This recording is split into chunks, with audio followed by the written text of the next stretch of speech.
વરિષ્ઠ પત્રકાર અને સામાજિક કાર્યકર્તા ગૌરી લંકેશના માતા ઇન્દિરા લંકેશ અને તેમની બહેન કવિતા લંકેશ કોંગ્રેસની ભારત જોડો યાત્રામાં સામેલ થયા હતા. કર્ણાટકના માંડ્યા જિલ્લામાં બેલુર ક્રોસ પર બંને કોંગ્રેસ સાંસદ રાહુલ ગાંધી સાથે પદયાત્રા કરી હતી.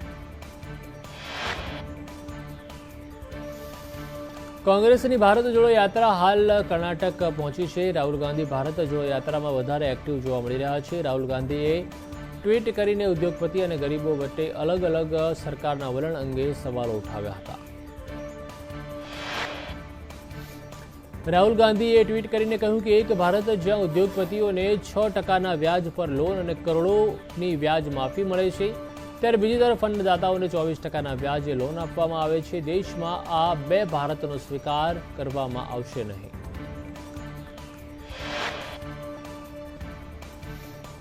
કોંગ્રેસ અધ્યક્ષ પદની ચૂંટણીને લઈને રાજકીય હલચલ વધી ગઈ છે. રાજ્યનો પ્રવાસ કરીને મલ્લિકાર્જુન ખડગે અને શશી થરૂર કોંગ્રેસ કાર્યકર્તાઓનું સમર્થન માંગી રહ્યા છે. થરૂરે પોતાના પ્રચાર અભિયાનમાં ખડગે વિરુદ્ધ મોરચો ખોલી દીધો છે. કોંગ્રેસને ફરી સજીવન કરવા અને 2024માં લોકસભાની ચૂંટણીમાં ભાજપને ટક્કર આપવા માટે કોંગ્રેસને મજબૂત કરવા માટે શશી થરૂરે પોતાનો એજન્ડા સ્પષ્ટ કર્યો છે. થરૂરે ચેન્નઈમાં કોંગ્રેસ અધ્યક્ષ પદ માટે ચૂંટણી ઢંઢેરાની જાહેરાત કરી છે, જેમાં યુવાનો, મહિલાઓ અને પાર્ટીના કાર્યકર્તાઓને સશક્ત બનાવવાની વાત કહેવામાં આવી. ચૂંટણી આયોગના આચારસંહિતામાં બદલાવ લાવવાના પ્રસ્તાવનો કોંગ્રેસે વિરોધ કર્યો. કોંગ્રેસે આ બદલાવના પ્રસ્તાવને લોકશાહીની હત્યા સમાન હોવાનું કહ્યું. કોંગ્રેસના વરિષ્ઠ નેતા જયરામ રમેશે કહ્યું કે આ બદલાવનો વિચાર ચૂંટણી આયોગનો નહીં પરંતુ ચોક્કસ પાર્ટીનો છે.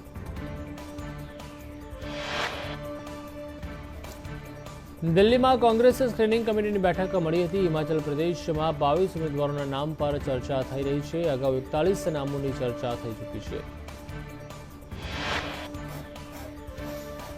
દિલ્હીમાં સામૂહિક ધર્મ પરિવર્તનના કાર્યક્રમમાં ભગવાન બ્રહ્મા, વિષ્ણુ અને મહેશને ભગવાન ન માનવા મુદ્દે શપથ લેવડાવવામાં આવ્યા. આ કાર્યક્રમમાં કેજરીવાલના મંત્રી રાજેન્દ્ર પાલ પણ ઉપસ્થિત રહ્યા હતા. કેજરીવાલના મંત્રી ધર્મ પરિવર્તન કાર્યક્રમમાં રામ અને કૃષ્ણને ભગવાન ન માનવા અંગે શપથ લેવડાવતા ભાજપે આકરા વાકપ્રહાર કર્યા હતા.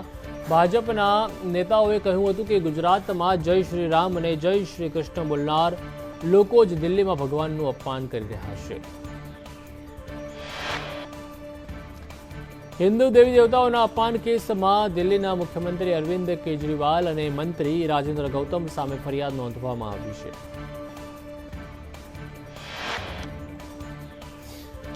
દિલ્હી કેબિનેટ મંત્રી રાજેન્દ્ર પાલ ગૌતમનું બૌદ્ધ મહાસભાના આયોજનમાં સામેલ થવાને લઈને ભાજપે સવાલ ઉઠાવ્યા છે.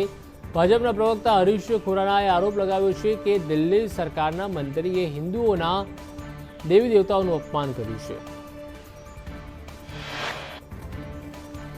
ગૃહમંત્રી અમિત શાહ આસામની 3 દિવસની મુલાકાતે છે. ભાજપ કાર્યાલયનું ઉદઘાટન તેઓએ કર્યું હતું. કેન્દ્રીય ગૃહમંત્રી અમિત શાહ સાથે ભાજપ પ્રમુખ જેપી નડ્ડા હાજર રહેશે.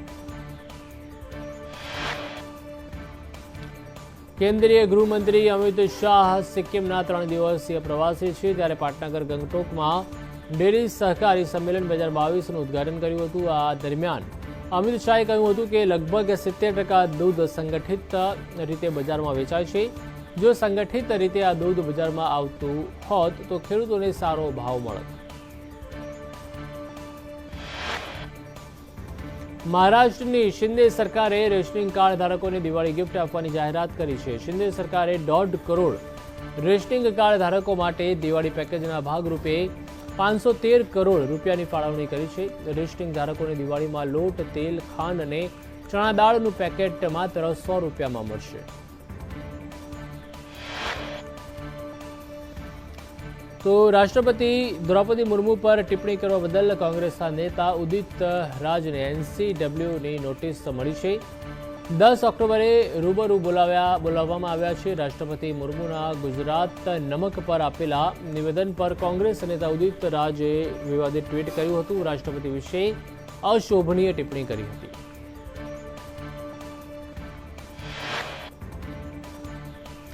સમાજવાદી પાર્ટીના મુખ્ય મુલાયમ સિંઘની હાલત હાલમાં નાજુક છે. તેમની મેદાંતા હોસ્પિટલમાં સારવાર ચાલી રહી છે. હાલમાં મુલાયમસિંહ લાઈફ સેવિંગ ડ્રગ્સ પર છે. તેમની સારવાર માટે ખાસ ટીમ બોલાવવામાં આવી છે.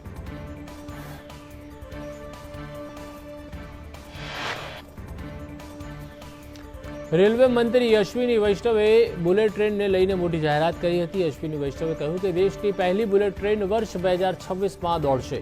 હાલમાં બુલેટ ટ્રેનને લઈને કામ ચાલી રહ્યું છે. તેમણે કહ્યું કે 199 સ્ટેશનો વર્લ્ડ ક્લાસ બનાવવા માટેનો માસ્ટર પ્લાન ચાલી રહ્યો છે. સીએમ યોગીએ પીડબ્લ્યુડીને આદેશ આપ્યો હતો. યુપીના રસ્તાઓ 15 નવેમ્બર સુધીમાં ખાડા મુક્ત થઈ જવા જોઈએ તેવો આદેશ આપ્યો.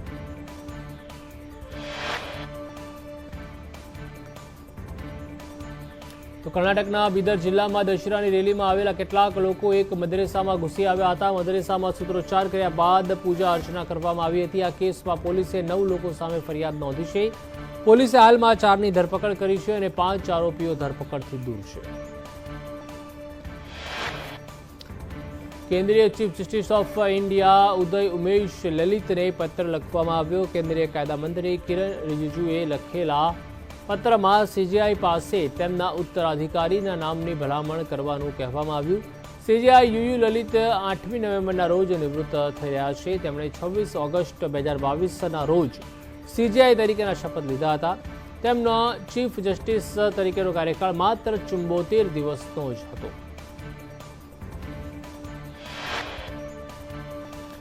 મધ્યપ્રદેશમાં દિવાળી પહેલા જ દિવાળી જેવો માહોલ જોવા મળશે. 11મી ઓક્ટોબરથી મધ્યપ્રદેશના 25,000 મંદિરોમાં ભજન કીર્તનનું આયોજન કરવામાં આવ્યું છે. આ જ દિવસે વડાપ્રધાન મોદી ઉજ્જૈનમાં મહાકાલ લોકનું લોકાર્પણ કરશે. આ ઇવેન્ટને મધ્યપ્રદેશના દરેક ગામમાં લાઈવ દેખાડવામાં આવશે. ગામડાઓમાં મોટી એલઈડી સ્ક્રીન લગાવવામાં આવશે. ઉજ્જૈનમાં 5 દિવસ સુધી ઉત્સવનું આયોજન છે, જેની માટે 300 મંદિરોમાં રંગારંગ કાર્યક્રમ યોજાશે.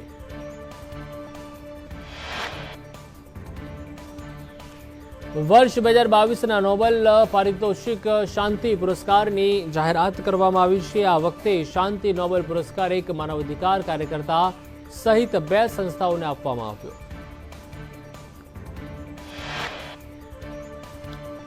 નોર્વેજિયન નોબેલ સમિતિના બેલારૂસના માનવાધિકાર કાર્યકર્તા એલેસિયા બિયાલાસ્કી, રશિયા માનવાધિકાર સંગઠન મેમોરિયલ અને યુક્રેનના માનવાધિકાર સંગઠન સેન્ટર ફોર સિવિલ લિબર્ટીઝને આ વર્ષનો શાંતિનો નોબેલ પુરસ્કાર એનાયત કરવામાં આવ્યો. બિહારના વાલ્મીકી ટાઈગર પાર્કમાં એક વાઘ માનવભક્ષી બની ગયો હતો. 7 લોકોને ફાળી ખાનાર વાઘે 2 દિવસમાં 2 વ્યક્તિઓના જીવ લીધા, જેનાથી ગુસ્સે ભરાયેલા લોકોએ વન વિભાગની ઓફિસમાં તોડફોડ કરી હતી. માનવભક્ષી વાઘને પકડવાનો પ્રયાસ કરવામાં આવી રહ્યો છે. 400થી વધારે વન કર્મચારીઓની ટીમમાં માનવભક્ષી વાઘની શોધખોળ કરી રહી છે. સાથે જ chief wildlife warden PK ગુપ્તાએ વાઘને મારવાનો આદેશ આપ્યો છે.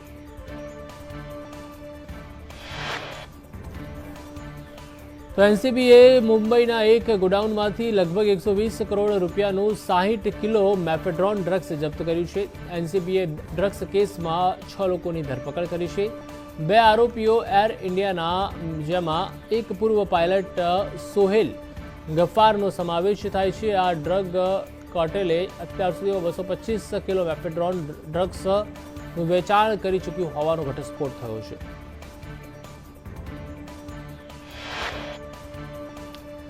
તો ગામ્બિયામાં 60થી વધારે બાળકોના મોત બાદ ભારતીય કપ સિરપને લઈને WHOએ ચેતવણી જાહેર કરી હતી. ત્યારબાદ ગામ્બિયાએ ભારતની કપ સિરપને જોખમ હોવાનું કહીને ડોર ટુ ડોર કેમ્પેઇનની શરૂઆત કરી હતી. ગામ્બિયાના સ્વાસ્થ્ય અધિકારીઓ દ્વારા ભારતીય કપ સિરપને તાત્કાલિક હટાવવાનું કહેવામાં આવી રહ્યું છે. હજારો સ્વાસ્થ્ય અધિકારીઓ અને રેડ ક્રોસ સોસાયટીના કાર્યકરો દ્વારા કપ સિરપને હટાવવાની કામગીરી શરૂ કરવામાં આવી. બ્રિટનમાં હિન્દુઓ પર વધી રહેલા હુમલાઓ રાજકીય રંગ પકડી રહ્યા છે, જેને લઈને વિપક્ષના નેતા કીર સ્ટારમરે કહ્યું હતું કે આ હુમલાઓથી બ્રિટનમાં હિન્દુ ફોબિયા ફેલાવવાનો પ્રયાસ કરવામાં આવી રહ્યો છે. તો તાઇવાનની સરહદોમાં ચાઇનાની ઘૂસણખોરી સામે તાઇવાન સખત પગલાં ભરવા માટે તૈયાર છે. તાઇવાનના ડિફેન્સ મિનિસ્ટરે ચાઇનાના ફાઇટર જેટ્સની એન્ટ્રી સામે જવાબી કાર્યવાહી કરી હોવાની વાતની પુષ્ટિ કરી. ભારતીય મૂળના બ્રિટિશ ગૃહમંત્રી સુએલા બ્રેવરમેનના માઇગ્રેશન અને મોબિલિટી ભાગીદારીવાળા નિવેદન પર ભારત તરફથી જવાબ આપવામાં આવ્યો, જેમાં ભારત સરકારે બ્રિટન સરકાર સાથે મળીને આ મુદ્દા પર કામ કરવા માટેની પ્રતિબદ્ધતા દર્શાવી હતી.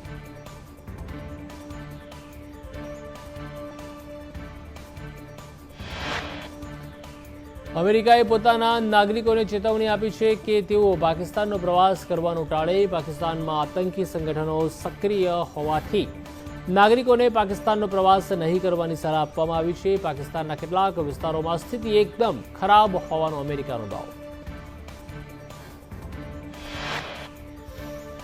ભારત અને પાકિસ્તાન વચ્ચે રમાયેલ એશિયા કપની મેચમાં ભારતીય મહિલા ટીમને 13 રનથી હારનો સ્વાદ ચાખવો પડ્યો. T20 ક્રિકેટમાં પાછલા 6 વર્ષમાં ભારતીય ટીમની આ પહેલી હાર છે. છેલ્લા પાકિસ્તાનને ભારતને 2016માં હરાવ્યું હતું, તો એશિયા કપના ઇતિહાસમાં પહેલી વખત પાકિસ્તાને ભારતને માત આપી.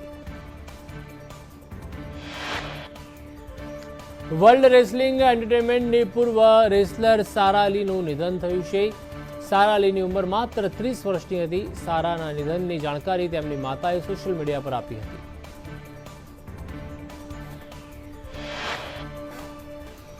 સલમાન ખાનની હત્યાનું કાવતરું રચવાના કેસમાં દિલ્હી પોલીસે 2 આરોપીઓની ધરપકડ કરી છે, જેમાં એક સગીર છે જેને બોલિવૂડના અભિનેતા સલમાન ખાનની હત્યાનું કામ સોંપ્યું હતું.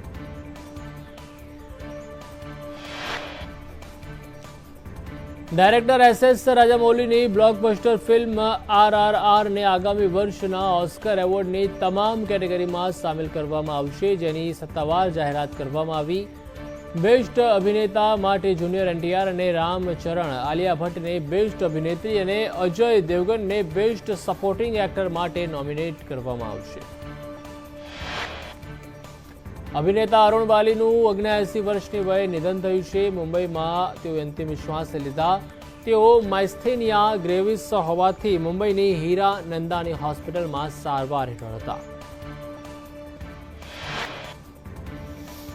રાજસ્થાનના જયપુરમાં શરૂ થયેલી ઇન્વેસ્ટર સમિટમાં દેશના મોટા ઉદ્યોગપતિ ગૌતમ અદાણી સામેલ થયા છે. રાજસ્થાનના મુખ્યમંત્રી અશોક ગેહલોતે ગૌતમ અદાણીને આમંત્રણ મોકલ્યું હતું.